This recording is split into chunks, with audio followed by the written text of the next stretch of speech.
Today, we need to tell everyone about one of the best foods, the best supplements to help dogs with liver problems. Do you know what it is? Spirulina. Now, spirulina is a type of blue-green algae that has been shown in multiple studies to help dogs who have some problems that are going on with their livers. Now, it's not a cure-all, but it can help in a multitude of ways. But there are 5 huge ways in which spirulina helps dogs with liver problems. Are you ready? Ready for number 1? What's number 1? Number 1 is the hepatoprotective and hypolipidemic effects of spirulina on your dog's liver. This means that it protects liver cells and lowers the overall lipid profile of your dog's liver. And more importantly, it helps maintain healthy lipid levels in your dog's liver. Now, this is super important, especially as we get into number 2, as you're gonna see, with how their liver is producing certain enzymes and how some of those can creep up and really cause some major issues in your dog. So, are you ready for number 2? What is number 2? Number 2, spirulina helps reduce fatty liver severity in dogs. It can modify enzymes, particularly ALT and AST, which are super important for your dog's liver health.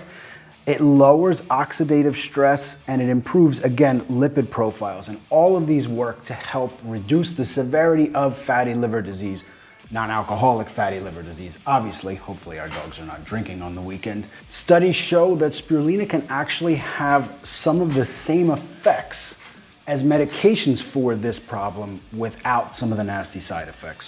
So with that in mind, we're gonna move into number 3. What is number 3? Again, spirulina helps lower liver enzymes, particularly the ones we wanna keep low. In particular, it helps strengthen the pathway of something called NRF2, which can help the liver regenerate. We might have heard that the liver is an organ which can help regenerate itself. Well, NRF2 is one of the main pathways that makes this happen, and spirulina helps strengthen that pathway. Also, studies showed that it helped significantly improve and reduce adipocytocine levels, which are pro-inflammatory in your dog's liver and can cause a slew of problems. So by controlling this, we are helping your dog's liver be healthier and give it the support it needs to, quote unquote, regenerate. But what about number 4? Number 4 is super important because there aren't a lot of medications that help this, and that is that spirulina can actually help with liver fibrosis. Currently, there are not a lot of great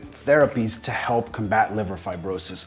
And spirulina does seem to help because it helps reduce the pro-inflammatory response of splenocytes, which are white blood cells that can go completely wacky when there are liver issues, cause a lot of inflammation and cause liver fibrosis. Now, spirulina is not a full treatment for this issue, and if your dog has it, it's not great news, but the better news is spirulina can help mitigate some of the side effects and some of the negative effects of this issue.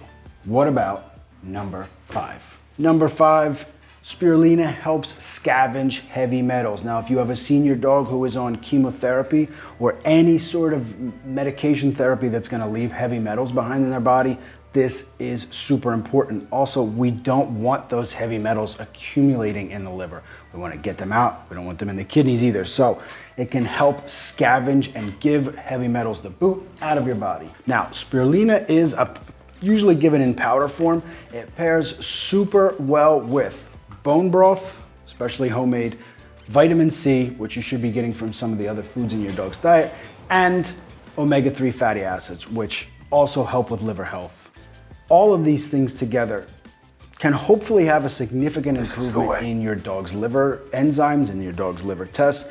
In fact, the reason why we're starting this experiment with spirulina is my big man here is 12 years old and he's starting to have some issues with some of his liver enzymes are a little bit elevated. There really is no cause of it other than the vets say it's just something that comes with age. It's not really causing him much distress, but we are using spirulina now to help push those levels down and get him back to normal or as close to normal as possible. So in about 6 weeks, we'll retest and then I'll let you know the results. How much spirulina should dogs get? Do you know? Between 0.5 grams and 4 grams a day. This basically works out to 50 milligrams per kilo of body weight. I would start with half dose to see if your dog has any gastrointestinal distress with this. Make sure they don't have any diarrhea or vomiting. They shouldn't. It has a pretty neutral taste, so it can be added to their food very easily. If you need to go with a supplement that comes in a capsule form, that's fine as well, but never had any issue with any of the dogs rejecting it just based on taste, right? And you're pretty attuned to the taste of everything. What if people want extra help with their dog's liver? What should they do? Click this video right here to find out the other top supplements to improve your dog's liver health, right? And we'll see you next time.